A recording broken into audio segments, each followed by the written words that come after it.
చెప్పండి. మన తుల్దాక్ష ఎరువుల కాంప్లెక్స్లో పెట్టాం 24 సంవత్సరాలు అవుతుంది చెప్పింది 2004లో పెట్టింది. ఎన్ని రకాలు పెట్టింది మీరు? అల్ట్రా అయితే మంచిగా ఉన్నా పర్లేదా? ఎట్లా అనిపిస్తుంది? ఇంకా తల్లిలో పోయింది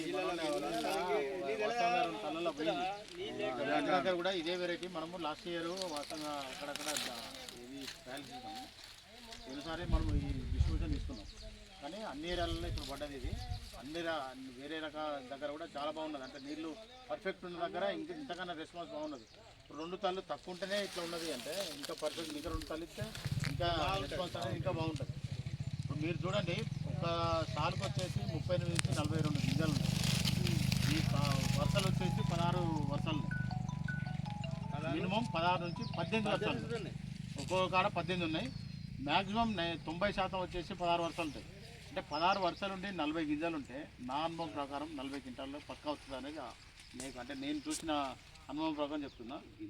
గింజ లావు ఉంటుంది, కలర్ ఉన్నది, బెండు కూడా సన్నగా ఉన్నది. మెయిన్గా ఏంటంటే ఇంకోటి ఏంటంటే విల్టుని తట్టుకుంటాను. మెయిన్ మనకు కావాల్సింది ఒక కింటా 2 కింటాలు తక్కువ.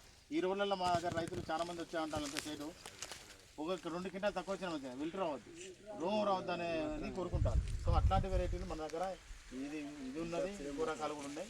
అన్ని రకాల విత్తనాలు మన దగ్గర ఉంటాయి అన్న. ఈ ఒక్క విత్తనం కాదు, పత్తి గింజలు ఉంటాయి, మిర్చి గింజలు ఉంటాయి, అన్ని రకాల విత్తనాలు మన షాప్లో అయితే